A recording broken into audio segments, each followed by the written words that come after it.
So this talk is going to give an introduction to fluorescence correlation spectroscopy, and we're going to talk about point FCS, and we're also going to talk about scanning FCS, scanning fluorescence correlation spectroscopy.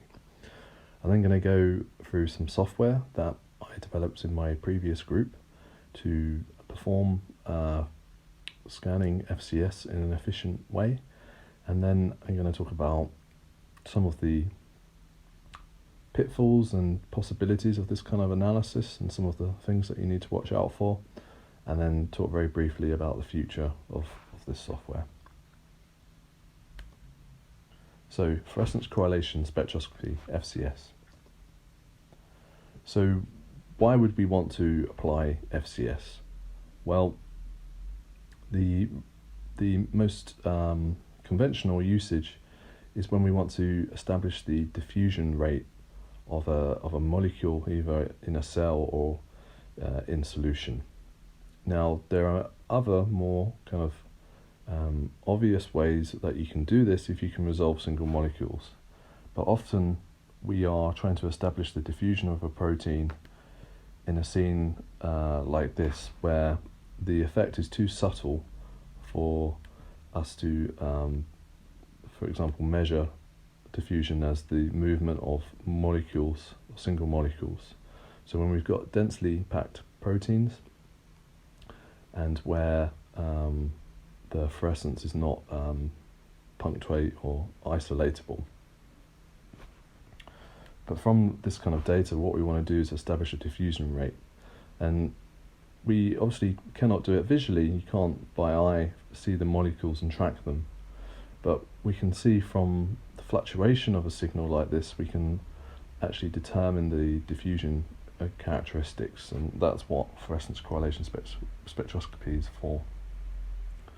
So in the domain of cell biology, this technique has been used to find the diffusion rates of proteins and molecules, and used to elucidate structural properties, used to establish interactions between proteins and molecules, and used to investigate transport mechanisms, and also in research looking at the development of multicellular organisms.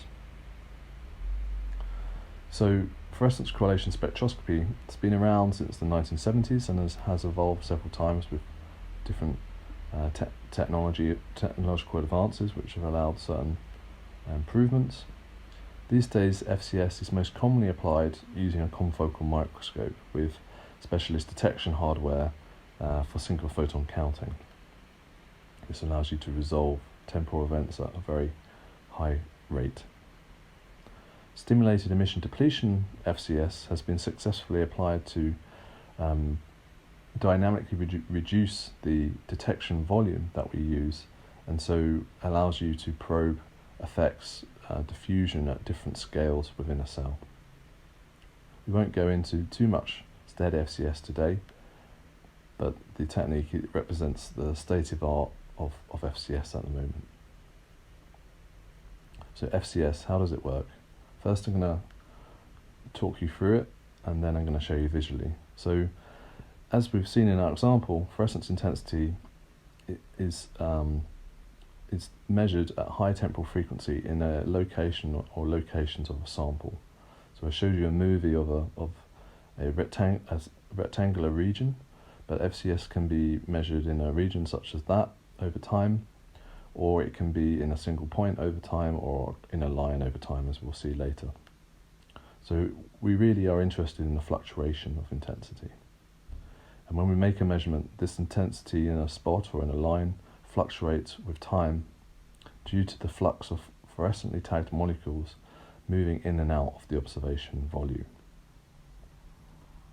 Correlation analysis of this signal over time yields strength and duration of the fluctuations. And using equations, we can fit models to our correlation function that we've created and find things like the average number of fluorescent particles that were in that area over time, and also their average transit time through the volume. So the average amount of time it took a molecule or a protein to move through that observation volume. And all that can be determined from looking at the fluctuation. So imagine we've got our cell again, and we pick a point, and then we shine our laser and focus our microscope on that specific spot, our observation volume. And then what we do is we record the intensity over time with high temporal resolution. Okay, so that's our intensity signal over time. And then with this signal, what we do is that we correlate it. And what correlation does is it establishes a strength of self-similarity across that sequence. So we take our input sequence and we do a particular variant of correlation called autocorrelation, where we take this input sequence and we compare it to a copy of itself, but a copy which has been shifted by a certain lag time. So on the right there we have our autocorrelation equation, and what we do is we shift our signal and then we measure the output of the correlation algorithm.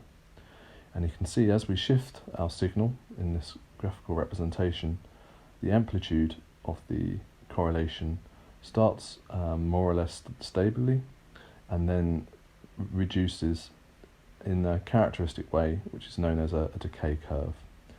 And the position of this decay is indicative of the rate of movement of those proteins.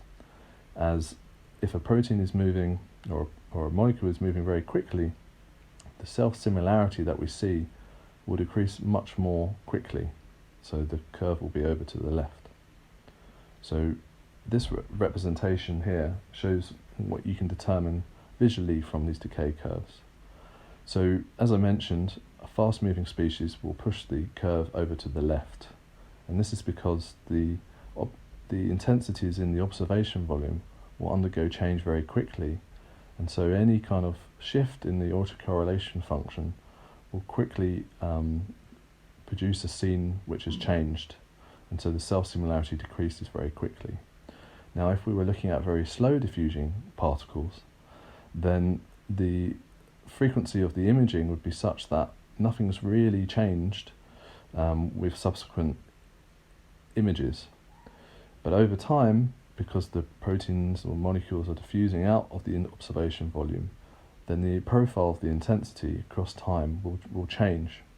And so at some point, inevitably, you'll have a decay time, a decay of that self-similarity. And by fitting models to these curves, we can establish the kinetics of this. In addition, by looking at the amplitude of the curve, you can determine the concentration, with the higher concentration of molecules giving it a curve with a lower amplitude. And this is because the signal becomes more obscure the more molecules which are going in and out, or which are present within the observation volume, because it's harder to see discrete events. Now, as I mentioned, to quantify our distribution, we fit models. So we take our decay curve and then we fit a model to it. And this is an example of a simple 2D diffusion model. So we have 1 over n, which is our average number of molecules transiting through the volume at any one time. And then we have our tau d, our transit time, which represents the 50% decay of that curve. And this is indicative of the average amount of time it takes for the molecules or a molecule to transit across that observation volume. And from this transit time, we can establish the diffusion if we take into account the size of the observation volume, which is linked to the capabilities of the microscope and the type of microscopy that we're performing. Now, fitting is an art, and there are many models, and it depends what you're trying to see, determines which model you should use. But in general, like in many different fitting operations, you should use the fewest parameters possible. This gives you a better quality of fit with less ambiguity.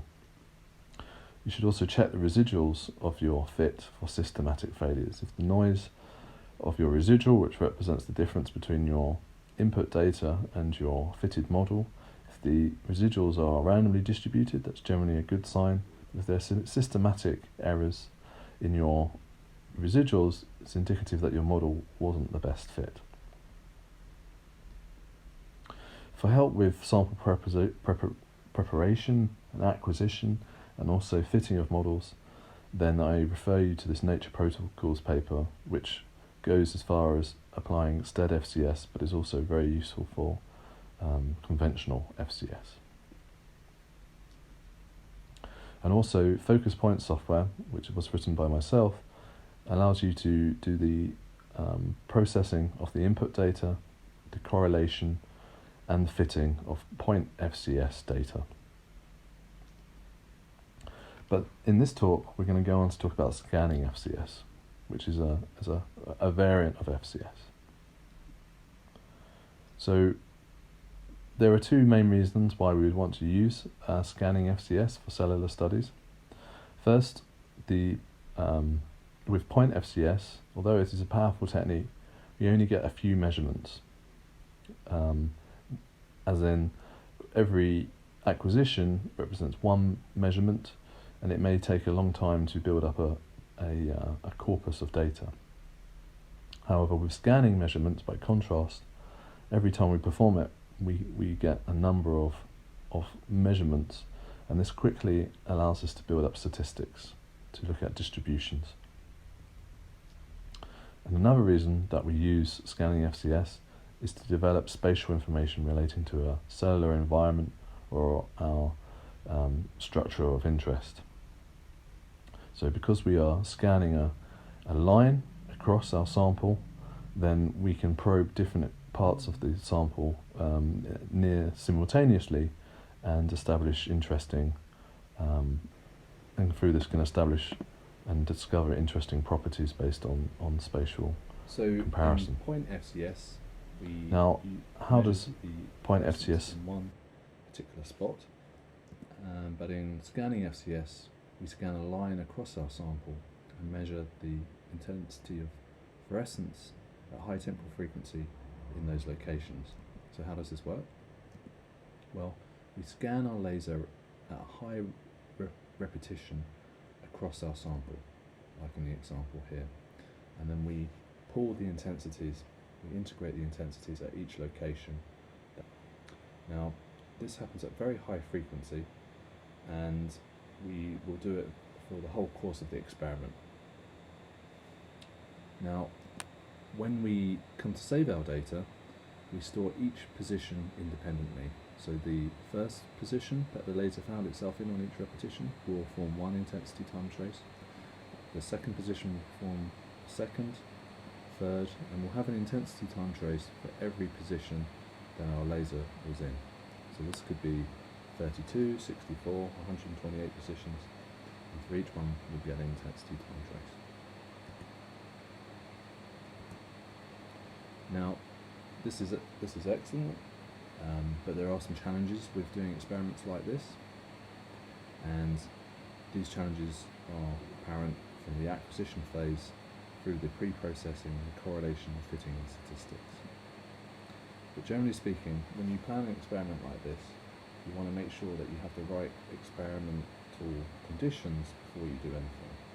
So, especially when studying biology, it can often be somewhat messy in that the phenomena that we're investigating, although follow set rules, it's very hard to measure very exacting properties of these. It's much easier and more sensible, you can say, to compare different conditions. And these conditions, it's very important to get the right controls so that we can interpret what's happening in an elegant way. And that's really core to getting the most from FCS or scanning FCS when studying cell biology. So one of the key things when you're doing your experiment is how do you handle all of this data. And I've already showed you that you get many independent traces from a scanning experiment. So visually it's not very informative to have all of these traces like this, especially when we want to compare what's going on in them. So we tend to display our intensity data as a carpet. So this is where we visualize our intensities not as peaks and troughs, but as colors or tones. And so we've got our number of pixels, these are the positions in which our laser was scanning over, and then our scan line, which represents our time points. And here we only have 140, but you'd have typically 30,000 milliseconds worth of data. So in this case, each scan line is half a millisecond, so you'd have, say, 60,000 columns. And as we showed before, we generate decay curves, and we'll get a decay curve for every intensity time trace that we have, in this case 64. And we often find it's much easier to visualize this as a carpet, so rather than showing the strength of our correlation through the height of the decay curve, like on the left, or the amplitude, what we show it as a colour. We've got a kind of 3D representation in the middle there, and ultimately we tend to display it as a carpet like on the right hand side, so we just use the colour to really represent the magnitude of the curve at any one point. And with a carpet like this, it's very easy to see if there's any spatial heterogeneities across your cell, because you'll see the decay form kind of transit times that you get out will be like a more spiky, as in the decay point is further to the right at certain points with in relation to other points. And that comes across very evidently from a carpet. And then once you fit your data, and you fit it in the same way as we did for our point FCS, so each intensity time trace will get its own fit. But what we tend to do is, once we've got all of that data and we've extracted our average transit times from that, we tend to visualize the distribution that we get from all of these curves as a histogram. So it makes it easier to see these bulk trends. And then fortunately, we have software which enables us to do this efficiently, and FocusScan, software that I've written, is very well optimized to do this in a practical setting. And what I mean by that is when you've taken not just one carpet of measurements, but many carpets of measurements, so hundreds of FCS curves, it allows you to import that data very easily and process it and visualize it in an informative way. So, as I said, it's been developed to handle bulk processing and analysis of data, has a GUI and is standalone, you don't need to know any coding to use it, and it's compiled to run on Windows, Mac and Linux, so you can run it on any major operating system. And also the Python source code is fully open and available, so if you do want to customize it and get into the more nitty-gritty, you can do so. And there's also a very detailed manual, which is essential for using. So one of the core strengths of this software is the ability to use data acquired on any of these sort of large microscopy manufacturers' systems. So as long as you've got a half-decent confocal microscope with a scanner, then you should be able to use the data. So the software at the moment reads Zeiss LSM files, Leica LIF files, and Iberia MSR files. But if you have another microscope manufacturer, as long as you can export that data as an XT, so time versus space, intensity micrograph, and you can import that data into Fiji, as long as you can import it into Fiji, then you can save it as an OME TIFF, and the software is designed to recognize OME TIFFs as well. So really, as long as you can open it into Fiji and ImageJ, which supports almost all formats, then you'll be able to use it with this software through the simple conversion step.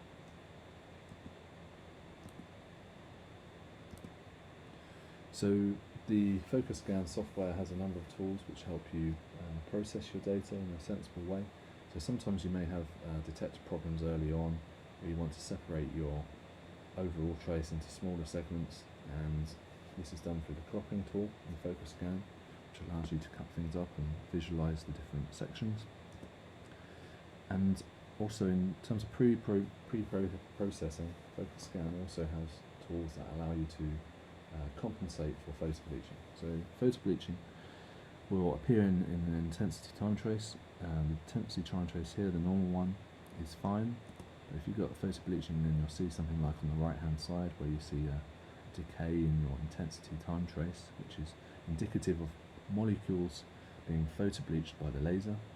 Now, I should have said this earlier, but scanning FCS has the advantage that because the laser is moving, it's actually less phototoxic, less photo bleaching than point FCS.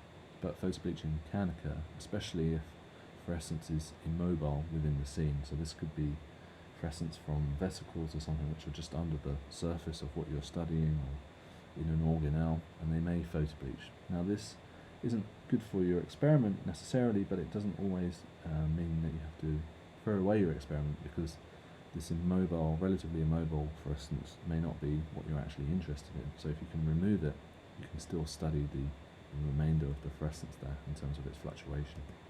Now, if there is photo bleaching in a trace, it is disruptive, as you can see from these correlation functions, which have been produced from either the black normal trace or the green photo bleached trace. And you can see that if you compare these two curves, the green has what we descriptively call a waterfall effect, which is that it's not easy to fit, and actually it's so disrupted that the transit times are misleading. But what we can do is apply certain algorithms which correct for this, and the red and green represent two algorithms which we can apply to get the data much more in line with what the simulation in this case suggested it should be, which is the black. So the green is the disrupted measurements, but the red and the blue represent the population of measurements which have been corrected, and they're much more in line with the original measurement. So photo bleaching is not good, but there are things that you can do to reduce its impact on your data. And FocusScan has a nice interface which allows you to explore the functionality of these algorithms in terms of your data. Now for the correlation, we use an algorithm which was written by Paul Miller, another scientist that works on FCS algorithms. And so rather than writing our own, we just used his algorithm and incorporated it into the software.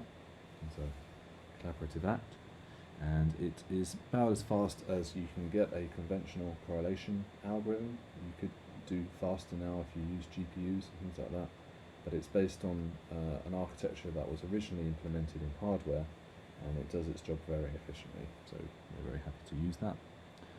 And then for fitting, we've written our own interface which allows you to fit a number of pre-built-in models with many different parameters which allow you to correct, for example, triplet states, allow you to model the presence of potentially more than one fluorescent species, and allows you to fix and hold parameters, allows you to filter the fit parameters based on their value, so you can get a subset of the data out based on some kind of property, allows you to look at the residuals, and it allows you to look at some summary statistics and export all of your data as Excel spreadsheets, as plots, or as summary statistics.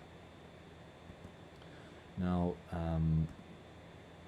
as part of this, we can visualize histograms, which is how we like to statistically compare our different distributions from, say, our two different conditions. And we can visualize these histograms in FocusScan, but generally we recommend that once you get to this stage, you export your summary data, and then you analyze it in software like Origin or GraphPad, where you have access to very advanced statistical methods. So that was sort of the easier, more straightforward part of the talk, and now I'm going to talk about the statistics and artifacts of what you see when you do an experiment like this in the wild. And if you're interested in this subject, then I recommend this paper which we wrote a year ago, which really goes through some of the more complicated effects that you see when you do a scanning FCS experiment, and it gives you some solutions for how you can cope with the different situations. So when you do an experiment with scanning FCS, and in this case this is an example where we compare three different conditions of different lipids, and what you notice is that the distributions are quite broad, and they overlap somewhat, which is fine, but it is suggestive that perhaps that what we understand is happening isn't happening in reality, and we're interested to know why some of these distributions were so broad. Was it really that the underlying mechanism was more complicated than we envisaged, or was it some other effect that was happening? So what we did is we prepared simulations, and what we expected from our simulations is that if we simulated, say in this case, 4 different species of different underlying diffusion rates, our thought was that we would get 4 distributions out, like above, with nice sharp distributions, which we could then use to isolate the different populations. But when we actually ran these simulations, what we got was this. So the amplitude and the height of these different distributions and their broadness changed dramatically with the rate of diffusion. So a fast-moving species, like 1 micrometer squared per second diffusion rate, has a very sharp, very converged peak, and then the convergence drops dramatically with slower diffusion, with a greater transit time. So our simulations mirrored our input data very nicely. So we realized that at this point that the effects of the broadness that we saw are actually some kind of statistical effect, not based on the biology. In each of these simulations here, we're just simulating an exact diffusion rate, and so we didn't envisage that they would get so broad as they do at these different length scales. So why do they get this broad? And we thought about this for a while, and then we realized that it's actually an example of central limit theory. So let me take you through central limit theory. So this is a core sort of axiom of statistics, a core observation which is repeated, very repeatable in many different ways.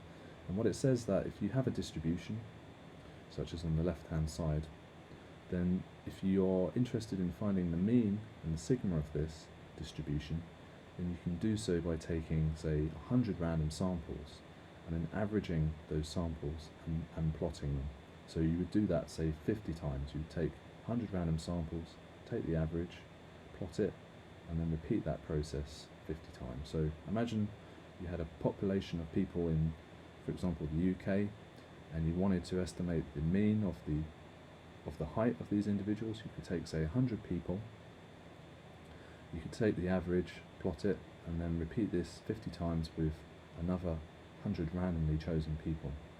And then what you would get is a Gaussian distribution, like on the right hand side, where with mean, which is the same as the input distribution. So each of those average of samples, so each of those, so we took 100 random samples each time, we took the average. No one of those would be very accurate.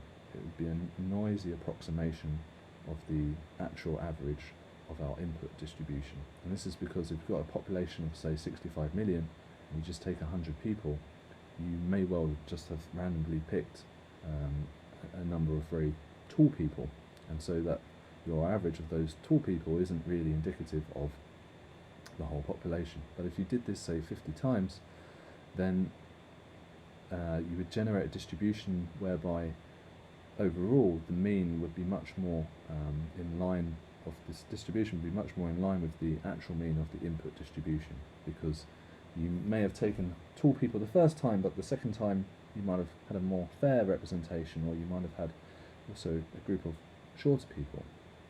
Now, the interesting thing about this Gaussian distribution that we get is actually the variance of it, its broadness, its width, is related to the variance, the sigma of our input distribution, but it's also related to the number of random samples that we chose. So if we compare it to another distribution, so this works for all types of shapes of distribution, you always get a Gaussian out. But if we take now, for example, if we took 10,000 random samples rather than 100, then even with a different distribution we still get a Gaussian. But what we find is that for all of our choices, that the number of random samples creates a Gaussian distribution in our output, which is significantly more narrow. So again, if we, rather than taking 100 people from our population, our height distribution, if we took 10,000 and we took the average of that and we repeated that 50 times, then again we get a distribution, but this time it's much more narrow. And what this represents is that, okay, so maybe we could take 100 random people and they'd all be tall, but if you take 10,000, it's unlikely that you'd be that unlucky that they'd all be towards one end of the spectrum of height, or you know, all very tall, all very short. You're likely, if you're doing it randomly, to get a cross section. And so, what this means is that each individual measurement is just more accurate, and so our distribution of means is just much tighter, much more convergent. So this is central limit theory, and the width of our output Gaussian is related to our input distribution by the variance, the sigma, of our input distribution over the square root of the number of samples that we chose. So that's what makes it broader or narrower based on the number of samples. N is our number of samples. So this is a very powerful and interesting theory, and what we realized is that this is actually what is happening in the case of our own distributions. So what we can do is we can think of our average transit time, our transit time measurement, as one average of samples. So remember, we were taking 100 people, for example. In this case, we'd be taking an average of our transit time. So this one curve here would represent one average of a number of molecules which have transited our detection volume. So all of the molecules that in say our 30-second experiment that moved across the observation volume. So in terms of our distribution of mean measurements, this would be one data point. But if we did a full scanning FCS experiment and we had hundreds of curves, then we could plot a distribution like before. And just to point out, each one of these measurements in our distribution of mean measurements represents hundreds or thousands of transits across the observation volume. And the broadness of this distribution is really the number of transits that was involved in each of these one measurements, in each of these transit time correlation function and transit time measurements. So the reason that we're getting different broadness of our distribution is really based on this idea of central limit theory. And so you might then ask, well, why are our slower distributions, why do they represent far less samples? Why is it that there are far less molecules moving across the transit volume that's leading to this broadness? Well, this is because in the simulations, each of these distributions represented a set number of molecules. So the fast and the slow, they all had the same number of molecules involved in the simulation. So in theory, you might think, well, that means there should be the same number of samples. But actually, slower moving molecules will move in and out of the observation volume far less frequently than fast ones, which move very quickly, and so we'll move in and we'll move out and we'll move in and move out. And each time a molecule moves in to an observation spot and moves out, so that whole process of moving in and out, that is one measurement. So a slow moving molecule will spend quite a long time in the observation spot, and during that time it can't be involved in other measurements because it's essentially already in there. So this is why we see broadening of our distribution to slower moving diffusion. And this is why, even with very similar diffusion simulations, broadness becomes much more significant with no other parameter changing other than the speed of the molecule.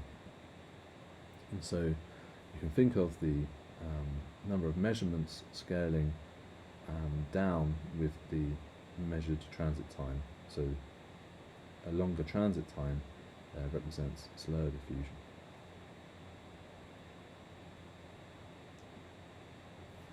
So we want to measure nice distributions so that we can make more accurate measurements about what's going on, and we don't want our biology, our interpretation of the biology, to be complicated by a statistical effect. If we can get away with it, we want to be able to, there is a more complex mechanism, say a binding event, which is slowing down the diffusion, then we want to see that in as much detail as we can. So how can we improve our precision? How can we go from these skewed distributions, which are affected by the transit time, the sampling of the transit time at every point?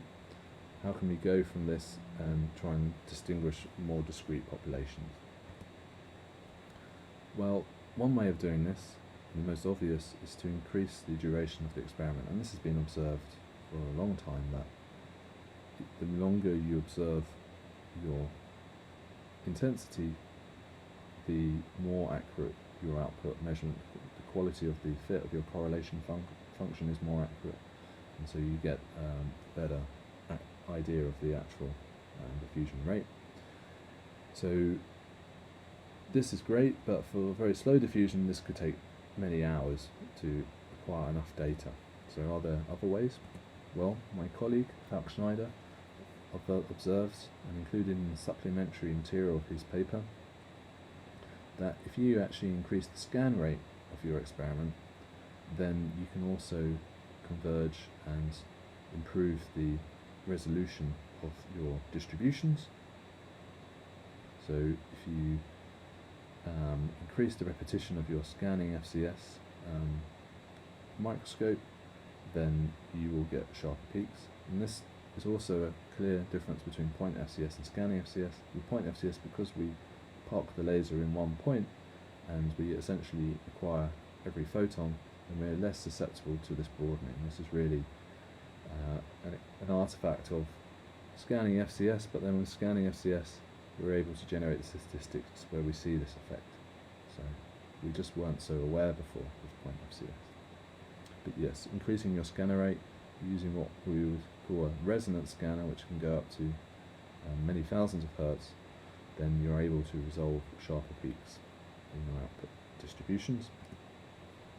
And another method, which we've shown theoretically that would work, is to use a STED laser to effectively reduce the size of your observation volume, so that even for a slow moving species, because there's less space, the number of measurements that we'll get will be higher because it's moving in and out more frequently.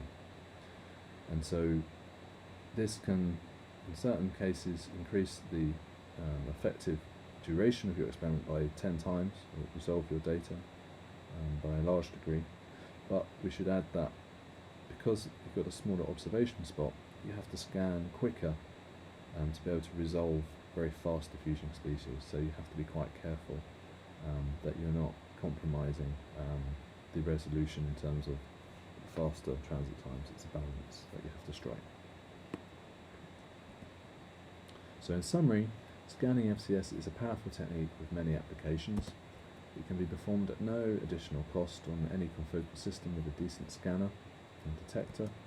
Focus scan software makes the bulk processing and analysis straightforward, but be aware when comparing distributions across different timescales. Like any technique, do the right controls so that you can establish what's a statistical effect from what's a biological effect. And with that, I will recommend my colleague Falk Schneider's paper on statistical analysis of scanning fluorescence, whereby we actually use these distributions and their properties to get a clue about the underlying environment in which the molecules are moving. So, what the properties of the membrane environment, and we will both be talking about this subject at the quantitative methods for bioimaging, which happens on the 4th and 5th of July. And then to talk about the future of this software, we want to do full stack development so that it can be run on a server and take advantage of the latest advances in interface design using things like JavaScript and D3, for example. And also we want to use machine learning to help us dissect our input data and to classify artifacts in an automatic sense to make the software even more efficient and optimized to run. So watch out for those. And with that, I will thank my previous group supervisor, Christian Eggerling, and to his group members that have helped me in the present and past to develop much of this software. And just a reminder to follow me on Twitter.